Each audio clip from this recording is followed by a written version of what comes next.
Hello students, very good morning. Let's continue with the unit number 2, EDP programs. એમાં last lecture ની અંદર we have finished up with the funding support by various developmental bank. એની અંદર આપણે 4 bank અલગ અલગ જોઈ હતી. Industrial Development Bank of India, IDBI, ICICI Bank, Industrial Credit and the Investment Corporations of India, IFCI Bank, Industrial Finance Corporation of India, SIDBI, Small Industries Development Bank of India. આ ચાર bank આપણે જોઈ લીધી. અત્યાર સુધીમાં આપણે લોકોએ ઘણી બધી ઇન્સ્ટિટ્યૂટ જોઈ, વિચ બેઝિકલી ગવર્મેન્ટની અલગ અલગ ઇન્સ્ટિટ્યૂટ જોઈ. ફંડિંગ સપોર્ટ બાય ગવર્મેન્ટ પહેલું જોયું, એની અંદર આપણે 7-8 ઇન્સ્ટિટ્યૂટ જોઈ. પછી આપણે જોયું funding support by developmental bank, એની અંદર 4 જોઈ. હવે આજે આપણે સ્ટડી કરીએ છીએ that is support from state level financial institutions. અલગ અલગ સ્ટેટમાં એ હશે, તમારે બીજા બધા સ્ટેટનું નથી ભણવાનું. You have to study only about the Gujarat. Clear? અલગ અલગ ગુજરાત સ્ટેટના ફાઇનાન્શિયલ કોર્પોરેશન્સ, ફાઇનાન્શિયલ ઇન્સ્ટિટ્યૂટ છે which basically provide the support, financial support to small scale industries and the micro unit. Small and micro યુનિટને જે કોઈ ફાઇનાન્શિયલ સપોર્ટ અને as well as the non financial support જે provide કરે છે એના વિશે અહીંયા જોવાનું છે. Main aim of the institute same વસ્તુ. અત્યાર સુધીમાં તમે જે કોઈ ઇન્સ્ટિટ્યૂટ પહેલી 8 અને પછીની 4માં તમે જે ભણી ગયા એવી જ વસ્તુઓ આની અંદર ભણવાની છે. લોન સેન્કશન્સ કરે છે, ને સબસિડીઝ પ્રોવાઈડ કરે છે, ને પેબેક પીરિયડ લોંગ કરી આપે છે, ને ટેકનિકલ સ્કિલ્સ, મેનેજરલ સ્કિલ્સ ઇમ્પાર્ટ કરે છે. એ જ બધી વસ્તુઓ આની અંદર છે. ક્લિયર? આમાં કોઈ બીજી નવીન વસ્તુઓ છે નહીં. તો આના ફંક્શન્સ જ તમારે સ્ટડી કરવાના છે કે આ ઇન્સ્ટિટ્યૂટ એટલે શું છે, ક્યારે સેટઅપ થયું, યાદ જ રાખવાનું છે. ઇન્સ્ટિટ્યૂટ શું છે, ક્યારે સેટઅપ થયું અને કયા activities or the functions perform કરે છે, એ વસ્તુ તમારે યાદ રાખવાની આની અંદર છે.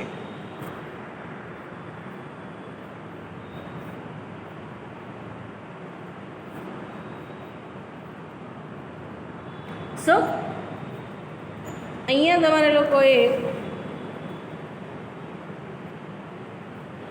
અલગ અલગ ગુજરાત સ્ટેટની જે ઇન્સ્ટિટ્યૂટ છે એના વિશે તમારે આની અંદર સ્ટડી કરવાનું છે. ઘણા બધા ફંક્શન્સ તમને કોમન લાગશે જે સ્ટેટ લેવલ પણ થાય છે અને ડેવલપમેન્ટલ બેંક પણ એ જ વસ્તુ પરફોર્મ કરે છે. સો આ જે ઇન્સ્ટિટ્યૂટ જે સ્ટેટ લેવલની છે એનો એમ શું છે? Two provide the financial support to the entrepreneurs, new entrepreneurs who are operating in that particular state. એ સ્ટેટના જે ન્યૂ એન્ટરપ્રિન્યોર્સ છે ને એને સપોર્ટ કરવાનો છે. હવે આ ટોપિક છે એ તમારે જૂની બુક તમને આપેલી છે એન્ટરપ્રિન્યોરશિપ ડેવલપમેન્ટ, ED લખેલી, એમાંથી આ ટોપિક તમારે સ્ટડી કરવાનો છે અને એ આવેલું છે પેજ નંબર 148. સો આ જ માટે તમારે લોકોએ તમારી પહેલાં તો વિડીયો પોઝ કરી દો. તમારી પાસે EDની બુક આવી ગઈ છે. એક્સેપ્શનલ કેસીસ એવા છે કે જે 50 સ્ટુડન્ટ્સ કે 51 સ્ટુડન્ટ્સ એવા છે કે જેને EDની બુક મળેલી નથી. એ લોકો કોઈ ચિંતા કરતા નહીં. આ લાસ્ટ વિડીયો આ યુનિટનો છે, યુનિટ 2નો આજનો આ લાસ્ટ વિડીયો છે. આ બાકી રાખી દેજો. જેવી તમને એ બુક મળે, બારકોડ લાગી અને જે બુક મળશે ત્યારે તમે આ વિડીયો એ બુકને સામે રાખી અને રિફર કરી લેજો. Clear? So I request all the students to pause the video and take your book along with you. એમાં પેજ નંબર 148 ઓપન કરો. 148 નંબરનું પેજ છે, એની અંદર હેડિંગ આપેલું જ છે 4th પોઈન્ટ કમ્પ્લીટ થાય, IRBIના ફંક્શન્સ પતે, પછી આપેલું છે મોટું heading state level financial institutions. Clear? એ ઓપન કરો ત્યારથી તમને એક્સપ્લેનેશન્સ બધી વસ્તુઓ છે.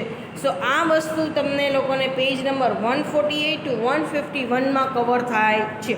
આજે આ ઇન્સ્ટિટ્યૂટ તમારે મારી સામે ખોલીને રાખવાની છે. એના ફંક્શન્સ હું બોલતી જઈશ, તમારે રીડ કરતા જવાના છે અને હું તમને એક્સપ્લેન કરતી જઈશ. તો ઇટ વુડ બી ઇઝી, તમને યાદ બી ઘણું બધું રહી જશે. So let's start with the topic support from the state level financial institution. State level financial institutions corporations have been set up by the various state two provide the financial support. અલગ અલગ સ્ટેટમાં અલગ અલગ હશે. મહારાષ્ટ્ર સ્ટેટની અલગ હશે, તમિલનાડુ સ્ટેટની અલગ હશે, કર્ણાટકા સ્ટેટની અલગ હશે. તમારે ખાલી ને ખાલી ગુજરાત સ્ટેટની ફાઇનાન્શિયલ ઇન્સ્ટિટ્યુશન સ્ટડી કરવાની રહેશે. To support the new entrepreneurs, they specifically extend their assistance to those who are willing to establish their unit in the rural and the backward regions. જે ઇન્ડસ્ટ્રીયલ ઝોન છે, remote area છે, એની અંદર જેને એનું unit setup કરવું છે એને પહેલી પ્રાયોરિટી આપવામાં આવે છે. કારણ કે એનો મતલબ જ એ છે to develop the regional balance development. Clear? એટલે જે તે સ્ટેટની અંદર જે રિમોટ એરિયા છે, જે બેકવર્ડ રિજન છે, એની અંદર જે નવા એન્ટરપ્રિન્યોર્સને યુનિટ સેટઅપ કરવું છે એને ફાઇનાન્શિયલ હેલ્પ પ્રોવાઈડ કરવાની છે. મેં નોટ રેડ પેનથી લખી જ છે. Please for this topic refer the page number 148 to 158 of old entrepreneurship development book.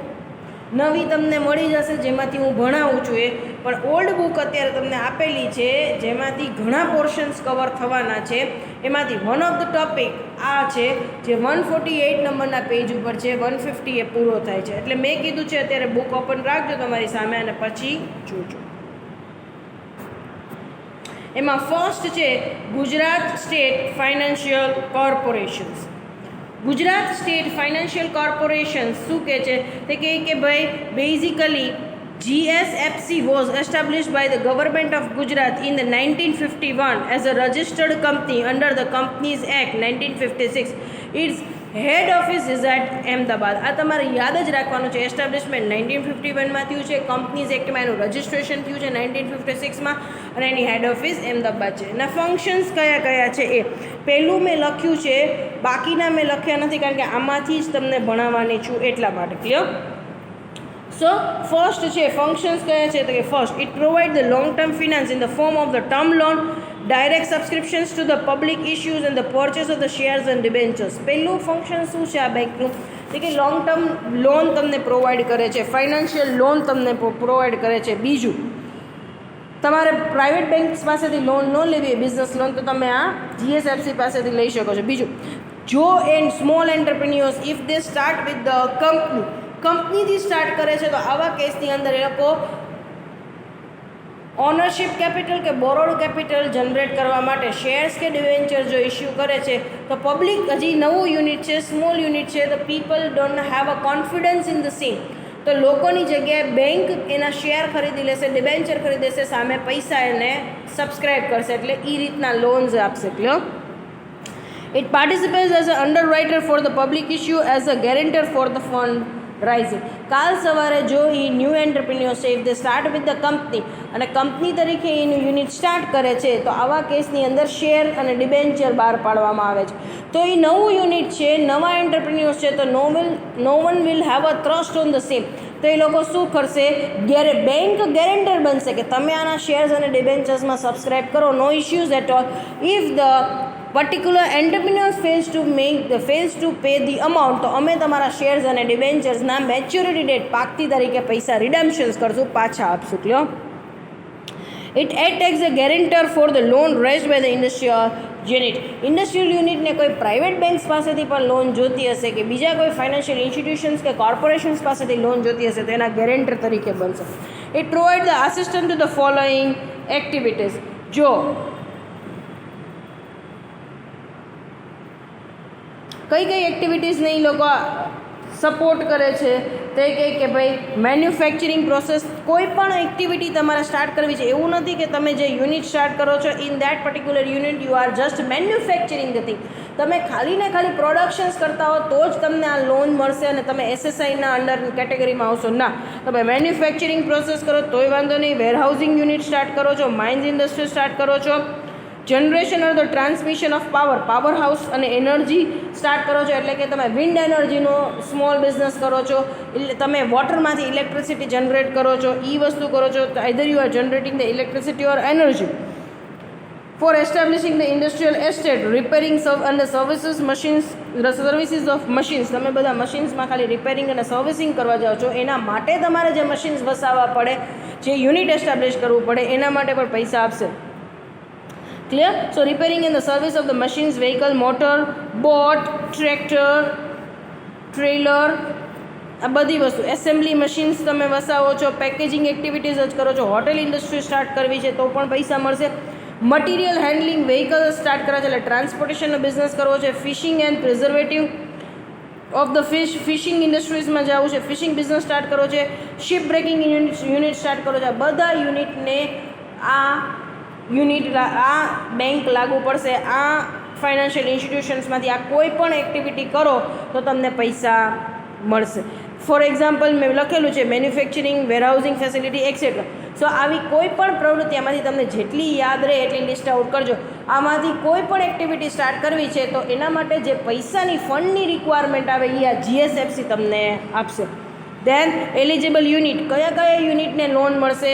કાં તો તમે સોલ પ્રોપ્રાઇટરશિપ બિઝનેસ સ્ટાર્ટ કરો છો, પાર્ટનરશિપ, કોઓપરેટિવ, પ્રાઇવેટ કંપની કે પબ્લિક કંપની, આમાંથી કોઈ પણ વસ્તુ સ્ટાર્ટ કરશો તો તમને આની અંદર ફિનાન્સ માટે એલિજિબલ છો. ટાઈપ્સ ઓફ આસિસ્ટન્સ, શું મદદ કરે છે? તે કહે કે ભાઈ તે provide the assistance for the activity of the establishment of new unit. નવું યુનિટ તમારે ઓલ ટુગેધર સ્ટાર્ટ કરવું છે તો પૈસા આપે જ છે, પણ એ સિવાય પણ તમને તમારું એક્ઝિસ્ટિંગ યુનિટ છે એમાં મોડર્નાઇઝેશન કરવું છે. તમને મશીન્સ જર્મનીથી મગાવવા છે 15 કરોડમાં કે 8 કરોડના, તો મશીન્સ તમને મગાવવા છે, એના માટે ફંડની રિક્વાયરમેન્ટ છે તો પણ સપ્લાય કરશે. સો નવું યુનિટ સેટઅપ કરવું છે, એક્ઝિસ્ટિંગ યુનિટમાં મોડર્નાઇઝેશન્સ કરવું છે, એક્સપાન્શન ઓફ ધ એક્ઝિસ્ટિંગ યુનિટનું એક્સપાન્શન કરવું છે, કાં તો ડાયવર્સિફિકેશન્સ કરવું છે. તમારે યુનિટ છે એમાં સે for example you are producing the dairy products અને હવે તમારે ડિટર્જન્ટની બધું પ્રોડ્યુસ કરવું છે તો તમારે you are wish two diversify your product. તો ડાયવર્સિફિકેશન માટેનો જે ખર્ચો થશે એનું ફંડની લોન પણ તમને મળશે. Then as a facilitator in a raising of fund. So તમને કઈ કઈ ફેસિલિટીઝ તમે અહીંયાથી લોન લેશો તો કઈ કઈ ફેસિલિટી મળશે? Quick sanction and the disbursement of the loan. Quick sanctions, ફટાફટ અહીંયા પ્રાઇવેટ બેંક જેટલી વાર લાગશે નહીં. આજે તમે લોન અપ્લાય કરી એટલે બહુ નાના ટાઈમમાં તમને લોન સેન્કશન થઈ જશે જેથી ફટાફટ તમારો બિઝનેસ યુનિટ સ્ટાર્ટ થાય. ડિસબર્સમેન્ટ એટલે હાથમાં આવી જશે, પ્રોસેસ પૂરી થઈ જશે. ક્લિયર? ડિસબર્સ કરી દેવું એટલે ત્યાંથી લોન તમને તમારા ખાતામાં ટ્રાન્સફર પૈસા કરી દેવા. કન્સેશનલ ઇન્ટરેસ્ટ રેટ, ઓછા ઇન્ટરેસ્ટ રેટે આપશે. Suppose private bank business loan છે એ 10% વ્યાજે આપતી હોય તો આ બધી તમને સબસિડાઇઝ રેટ 6-7% આપશે. Clear? Longer moratorium period. Moratorium પીરિયડનો મતલબ છે લોંગ પેબેક પીરિયડ. એટલે કે શું કહે છે કે સપોઝ તમે આજે લોન લીધી હોય તો નેક્સ્ટ મંથથી ઇન્સ્ટોલમેન્ટ ચાલુ થઈ જાય ના, 1-2 વર્ષ જશે. Once you set up your business unit, you start earning the profit, પછી તમારે ઇન્સ્ટોલમેન્ટ સ્ટાર્ટ થશે. ત્યાં સુધી no installment at all. Easy installment with the rescheduling of the installment in the case of poor cash flow generations. Clear? Easy installment આપશે. તમને એમ કહેશો તો એમાંય પાછા ઇન્સ્ટોલમેન્ટ કરી દેશે, તમારા શેડ્યુલ રીશેડ્યુલ્સ કરી દેશે ઇન્સ્ટોલમેન્ટ. ક્લિયર? બધી જ ફેસિલિટીઝ તમને આપશે. સેકન્ડ છે ગુજરાત ઇન્ડસ્ટ્રીયલ ઇન્વેસ્ટમેન્ટ કોર્પોરેશન. બધાની અંદર એક જ વસ્તુ છે, ફાઇનાન્શિયલ સપોર્ટ, કન્સેશનલ રેટે લોન પ્રોવાઈડ કરશે, પેબેક પીરિયડ લોંગ રાખશે અને તમને ફટાફટ ફિનાન્સ આપશે, ઇઝી ટર્મ્સ ઉપર ફિનાન્સ આપશે. Gujarat industrial investment corporation was establish on the 1st of April 1986. આ તમારે યાદ જ રાખવું પડશે. By the government of Gujarat. બધા ઇન્સ્ટિટ્યૂટ સ્ટેટ ગવર્મેન્ટ ઓફ ગુજરાતે જ એસ્ટાબ્લિશ કરેલા છે. Under the companies act 1956. બધા કંપનીઝ એક્ટ 1956માં રજિસ્ટર્ડ થયેલા જ યુનિટ છે. સો એના ફંક્શન શું છે? It provides a financial assistant as a promoter in the joint ventures up to 1990. It promotes the 70 industrial joint venture in the area of engineering, electronic, chemical, pharmaceutical, cement, etc. For some more than 40 units have started productions. અહીંયા શું કહે છે? It provide the financial assistance as a promoter in the joint venture. આટલું જ યાદ રાખવાનું રહેશે. સો અહીંયા જોઈન્ટ વેન્ચરનો મતલબ શું આવે છે કે પાર્ટનરશિપ આપ અલાઉ કરશે. Suppose if you wish to start a business unit, તો એ બિઝનેસ યુનિટ સ્ટાર્ટ કરવા માટે તમને 10 કરોડ રૂપિયાની જરૂર છે. તો 10 કરોડમાંથી 5 કરોડ તમારે અરેન્જ કરવાના, 5 કરોડ આ પાર્ટનરશિપમાં આ ઇન્સ્ટિટ્યૂટ અરેન્જ કરી અને તમને સપ્લાય કરશે. તો આવા 70 યુનિટ એને પ્રમોટ કર્યા છે જેમાંથી 40 તો પ્રોડક્શન સ્ટાર્ટ કરી દીધું છે. Like other financial institutes GIIC also provide the term loan, term loan આપશે. સેમ આપણે આગળ જોયું subscribe in the shares and debenture and purchase the shares and debenture. So તમને લોંગ ટર્મ લોન જોતી હોય તો એ આપશે, અને શેર્સ અને ડિબેન્ચર્સ તમારા બહાર પાડ્યા છે. પબ્લિક સબસ્ક્રાઇબ નહીં કરે તો બેંક પરચેસ કરી અને તમને પૈસા આપશે બિઝનેસ કરવા માટે. It act as a underwriter. Same હમણાં આપણે ભણી જ ગયા. It provide the guarantee for the fund raised in the debt from the industrial unit. જે હમણાં જ આપણે આગળમાં સેમ વસ્તુ જોઈ લીધી કે ક્યાંય તમારે બહાર પ્રાઇવેટ ફાઇનાન્શિયલ ઇન્સ્ટિટ્યુશન્સમાંથી કે કોર્પોરેશન્સમાંથી ફંડ જોશે તો ગેરેન્ટર તરીકે બનશે. Then GIIC is prime promoter of the Gujarat Venture Capital Fund for providing the finance to the venture project. Venture project એટલે નવા પ્રોજેક્ટ્સ તમે સ્ટાર્ટ કરેલા હશે, ઇનોવેટિવ પ્રોજેક્ટ્સ. તો એ નવા પ્રોજેક્ટમાં તમને તમારા પ્રોજેક્ટમાં પૈસા ઇન્વેસ્ટ કરશે. Clear? It acts as a project consultant as well as the involved in the preparation of the project report for the feasibility studies. જે તમે PPR કેમ બનાવો છો તો એ બનાવવા માટે તમને પ્રોજેક્ટ બનાવવા માટે કોઈ કન્સલ્ટન્સીની રિક્વાયરમેન્ટ હશે તો તમને legal consultancy as well as technical અને મેનેજરલ કન્સલ્ટન્સી પ્રોવાઈડ કરશે.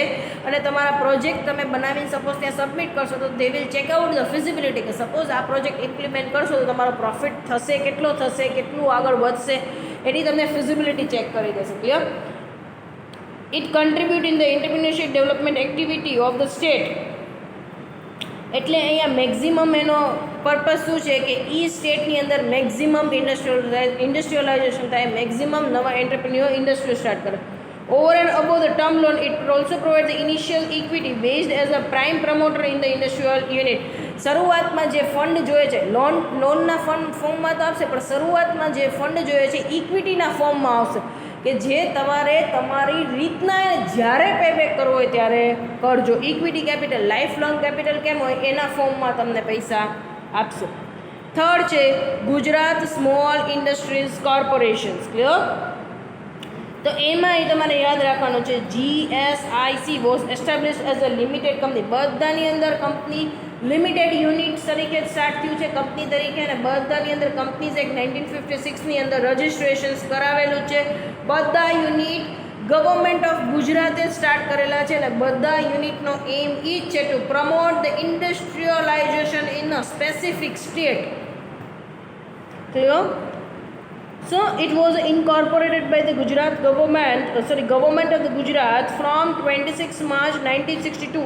26 માર્ચ યાદ ન રહે તો ખાલી યર યાદ રાખજો, 1962. કોને હેલ્પ કરવી છે? SSI યુનિટ્સને. ક્લિયર?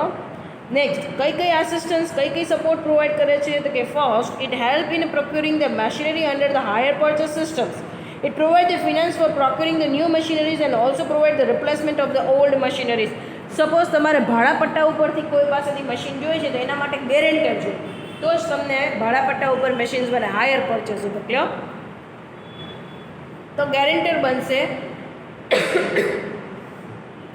નવી મશીન્સ પરચેસ કરવી છે યુનિટ સ્ટાર્ટ કરવા માટે, ઓર ઓલ્ડ મશીનને રિપ્લેસ કરેલી છે એક્ઝિસ્ટિંગ યુનિટ માટે, તો એના માટે ફંડ આપશે. મશીન પરચેસ કરવા માટે ફંડિંગ આપશે. It provides the assistance in procuring and distributing the scarce raw material. તમને કોઈ રો મટીરિયલ નહીં મળતું હોય તો એવા કેસની અંદર તમને આ ઇન્સ્ટિટ્યૂટ તમને રો મટીરિયલ સપ્લાય કરશે. રો મટીરિયલ તમે એને કહેશો એ ક્વોન્ટિટીમાં ક્વોલિટીમાં મગાવી દેશે તમને. ક્લિયર? રો મટીરિયલનું અરેન્જમેન્ટ આ ઇન્સ્ટિટ્યૂટ કરી દેશે. It helps in the marketing in the production of the SSI unit including the arrangement of the exhibition and industrial fares. જે આપણે પહેલાં ઓલરેડી જોઈ લીધું હતું કે તમારા ઇન્ડસ્ટ્રીયલ ફેર અને એક્ઝિબિશન્સ, ફોરેન એક્ઝિબિશન્સ હશે તો તમારા સ્ટોલ્સ તમને કન્સેશનલ રેટે આપશે. અહીંયા આપણે રાજકોટમાં ઘણી બધી વાર ગવર્મેન્ટના એક્ઝિબિશન્સ આવે છે વેર દે ઓફ ગ્રામીણ પ્રોડક્ટો બધી પ્રમોટ કરે છે. ક્લિયર? તો એ બધી વસ્તુઓ છે. They provide the marketing and the production support. Clear? It provide the managerial and technical consultancies to SSI. જેમ આગળ જોયું પ્રોજેક્ટ કરવાની અંદર લીગલ કન્સલ્ટન્સી, મેનેજરિયલ કે ટેકનિકલ કન્સલ્ટન્સીસ, ક્યાંય કોઈ ઇશ્યુઝ આવશે તો તમને એ લોકો એડવાઇસ આપી અને પ્રોબ્લેમ સોર્ટ આઉટ કરાવશે. ક્લિયર? GIIC's મેજર ફોકસ શેનો છે? On the procurement of machinery on the hire purchase agreement. Clear? It charge only 2% nominal service charge for availing this facility. Main aim આ ઇન્ડસ્ટ્રીઝની અંદર શું છે, તમને મશીન્સ છે એ સપોઝ મારું ઇન્વેસ્ટમેન્ટ એટલું બધું મોટું પોસિબલ નથી કે હું 5 કરોડનું મશીન્સ ઇન્સ્ટોલ કરાવી અને મારું યુનિટ ચાલુ કરું સ્ટાર્ટ કરું. તો હું પછી બાકીની બધી વસ્તુ કેવી રીતના લેન્ડ રેન્ટ ઉપર રાખવું હોય તો એ કેવી રીતના રાખીશ કે બધી વસ્તુઓ બાકીની કેમ અરેન્જ કરીશ, ખાલી મશીનમાં જ 5 કરોડ રૂપિયા રાખી દઈશ, મારું ટોટલ ફંડ જ 5 કરોડ છે. તો આવા કેસની અંદર તમને હાયર પરચેસ ઉપર મશીન અરેન્જ કરાવી દેશે અને એનો ખાલી 2% જેટલો ટોટલ મશીનનો હાયર પરચેસ દર મહિને જે રેન્ટ પે કરવાનું હશે એના 2% જ ખાલી સર્વિસ ચાર્જ રહેશે. It collect the deposit from the availing machineries under the, if the cost of machineries are 25,000 then the 10% deposit, machine cost above the 25,000 20% deposit. The deposit rate for the industrial unit established in the notification of the backward area are 5% and 10% respectively. In short એટલું યાદ જ રાખવાનું તમારે કે જ્યારે તમે higher purchase ઉપર machine લો તો મશીનને કોઈ ડેમેજ ન થાય. કેમ ભાડે કપડાં લેવો તો ડિપોઝિટ એ લોકો લે છે. સેમ જો મશીન્સ માટેની ડિપોઝિટ આપવાની છે in that particular case cost of machinery 25,000 હોય તો 10% ડિપોઝિટ, 25,000થી ઉપર હોય તો 20% ડિપોઝિટ અને બેકવર્ડ એરિયામાં હોય તો 5 અને 10% ડિપોઝિટ આપવાની છે. Clear? The installment payment made under the following manner. Installment કેવી રીતના કરવાનું છે તે કે ભાઈ રીપેમેન્ટ જે ઇન્સ્ટોલમેન્ટનું છે 1 વર્ષ પછી સ્ટાર્ટ કરશે અને ફૂલ પેમેન્ટ તમારે 3.5 મીન્સ 13.5 યરલી ઇન્સ્ટોલમેન્ટ તમને ત્યાં સુધી એટલે કેમ 20 વર્ષની લોન 10 વર્ષની લોન હોય ત્યાં સુધી તમને એ લોકોને અરેન્જ કરી દેશે કે 13 વર્ષ સુધી તમને તમે એ ઇન્સ્ટોલમેન્ટમાં રીપે કરી શકો. ક્લિયર? ફોર્થ છે Gujarat industrial development corporation GIDC. GIDCનો મેઇન ફોકસ શું છે? ફાઇનાન્શિયલ સપોર્ટ તો છે જ પણ એ સિવાય ઇન્ફ્રાસ્ટ્રક્ચર ફેસિલિટીનો છે. આપણે તમે જોવો છો ને GIDC મેટ્રોડા, GIDC આજી, સાપર વેરાવળ પાસે GIDC છે. GIDC Gujarat industrial development corporation આનો મેઇન એમ છે to provide the infrastructure facility industrial set so that they can start their industrial unit over there. Clear? હવે GIDC એ તમારે યાદ જ રાખવાનું છે was established by the government of Gujarat in 1956 as a limited company under the companies act 1956. આ બધાની અંદર કોમન જ છે. ક્લિયર? The role of the GIDC for is a special nature as compared to the above mentioned other unit. મેં તમને કીધું એવી રીતના બાકીની 3 ઇન્સ્ટિટ્યૂટ તો કેવી હતી કે they provide the financial support but GIDC specifically provide the infrastructure facility which are required for running the business. So instead of providing the direct finance, it provides the infrastructure facility which are essential for conducting the business operations such as land development, factories ને building shades બનાવી દેશે, land આપશે, approaching road GIDC સુધી તમને road સરસ બનાવી પાકા રસ્તા બનાવી દેશે, ઇલેક્ટ્રિસિટી કનેક્શન્સ ત્યાં આપશે, વોટર સપ્લાય આપશે, ડ્રેનેજ ફેસિલિટી આપશે, fire safety facility, police, bank,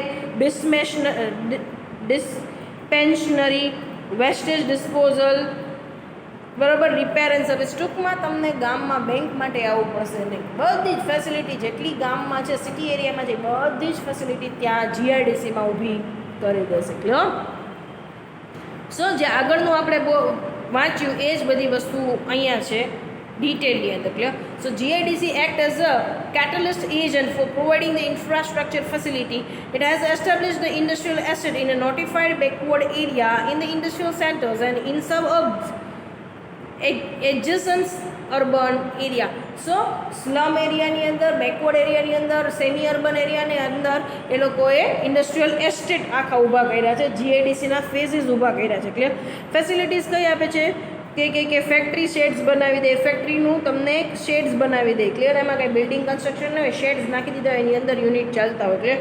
with the proper fencing એટલે કવર અપ થઈ જાવ, ઇલેક્ટ્રિસિટી કનેક્શન્સ, વોટર કનેક્શન્સ આપે, ડ્રેનેજ કનેક્શન્સ આપે, અપ્રોચ રોડ અને સમ કોમન ઇન્ફ્રાસ્ટ્રક્ચર ફેસિલિટીઝ બધું તમને ત્યાં અવેલેબલ સિટી એરિયાની જેમ જ ત્યાં અવેલેબલ થાય એવી રીતના બધી ફેસિલિટીઝ આપે. Various category of the shades are made available to the entrepreneur under the lease and the hire purchase agreement.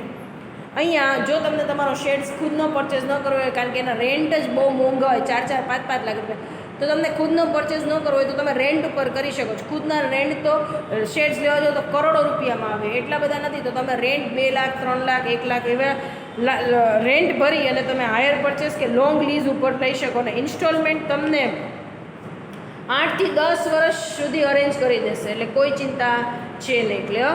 અને તમે કહેશો એ ઇન્સ્ટોલમેન્ટ તમને અરેન્જ કરી દેશે. It also create the common cooperative water pollutions disposable facility.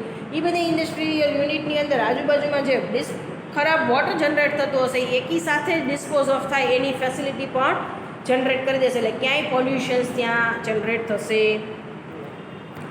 Now last topic, support from the public sector banks.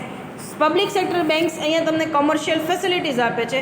Commercial bank of the India which include the public sector banks, private sectors banks, foreign banks, the regional rural banks generally provide the working capital facilities. જો support from the various public sector banks એ તમને working capital માટેની બધી જ facilities આપે છે. Already તમે એફએમમાં ભણી ગયા છો.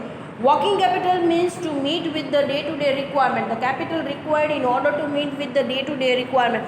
તમારા રોજબરોજની જરૂરિયાતો જે પૂરી કરવા માટેની જે કેપિટલ રિક્વાયરમેન્ટ હોય છે એને વર્કિંગ કેપિટલ કહેવાય. તો વર્કિંગ કેપિટલ માટેના અલગ અલગ તમને ઓપ્શન્સ આપે છે. ડિસ્કાઉન્ટિંગ ઓફ ટ્રેડ બિલ, તમારે કોઈ પાસેથી બિલ લેવાનું બાકી છે તો તમને સપોઝ મારે 10 લાખનું બિલ એક્સ યુનિટ પાસે લેવાનું, તો હું મારું બિલ બીજાને આપી દઈશ તો એ 10 લાખ એની પાસે કર કરશે, મને અત્યારે 10 લાખ રૂપિયા પૈસા આપી દેશે, ક્લિયર, રોકડા આપી દેશે. That is discounting of trade bill. Overdraft facility, તમારી બેંક લિમિટ કરતાં તમને વધારે ઉપાડવાની ફેસિલિટીઝ આપશે. કેશ ક્રેડિટ, તમને ક્રેડિટ કાર્ડ જે તમે કહો છો 45 ડેઝની કે એવી રીતના લિમિટ આપે, તમને ક્રેડિટ ફેસિલિટીઝ આપે, ક્લિયર, કે તમે અમુક ટાઈમ માટે શોર્ટ ટર્મ્સ માટે તમે સીસી લિમિટ જેને તરીકે ઓળખવામાં આવે છે તમે કેશ ક્રેડિટ લઈ શકો, ક્લિયર. શોર્ટ ટર્મ લોન્સ, બહુ નાના ટર્મની લોન આપે, 1 મહિનાની, 2 મહિનાની, 4 મહિનાની, 6 મહિના સુધીની તમને લોન આપે, ક્લિયર. સો આ બધી ફેસિલિટીઝ તમે ઓલરેડી એફએમાં ભણી ગયા છો. So public sector banks provide the various facility in order to facilitate the working capital. Temporary capital requirement જે છે જેના માટે તમારે તમારી બીજા કોઈ ઇન્વેસ્ટમેન્ટ બ્રેક ન કરવા પડે, લિક્વિડિટી મેન્ટેન કરવા માટેની જે ફેસિલિટીઝ તમને બેંક તરફથી મળે છે એ બધી facilities, clear. So here by we are completing our unit number 2 of ED. ઈડીનું આજે ઈડી અને એથિક્સનું આજે યુનિટ નંબર 2 કમ્પ્લીટ થઈ ગયું છે. આવતીકાલથી આપણે નવું યુનિટ સ્ટાર્ટ કરીએ છીએ, startup India unit number 3. Done. ટૂંક સમયમાં જ તમને બુક મળી જશે. એક ઓલ્ડ બુક મળી ગઈ છે, તમારે પાસે રાખવાની છે. ખાલી એનું નામ છે એન્ટરપ્રિન્યોરશિપ ડેવલપમેન્ટ. નવી બુક મળશે, એનું નામ આવશે entrepreneurship development and ethics, clear. So ઈડીની બુક તમને મળેલી છે, ઓલ્ડ બુક, એમાંથી અમુક ટોપિક આપણે કરવાના છે એટલે તમને ઓલ્ડ બુક પણ આપેલી છે અને બાકીનો રેસ્ટ ઓફ ધ સિલેબસ આપણે ન્યૂ બુકથી કમ્પ્લીટ કરીએ છીએ. તો એમ જ સમજો કે બધી વસ્તુ નવી બુકથી જ કરીએ છીએ. જ્યાં જૂની બુકનું હશે ત્યાં મેં કેમ આમાં રેડથી મેન્શન કરેલું છે, please refer topic from your old book. Old book લખેલું છે તો એવી જ રીતના હું ઓલ્ડ બુક કહીશ તમને કે જે ટોપિક્સ તમારા ઓલ્ડ બુકમાંથી તમારે વાંચવાના હશે, રેફર કરવાના હશે, એ તમને કહી દઈશ કે તમારા ઓલ્ડ બુકમાંથી કરવાના છે, clear. So here by we are completing our unit number 2. Unit number 2 આજે કમ્પ્લીટ થયું છે. આવતીકાલથી નવું યુનિટ આપણે સ્ટાર્ટ કરીએ છીએ, startup India. Thank you so much for the Singh.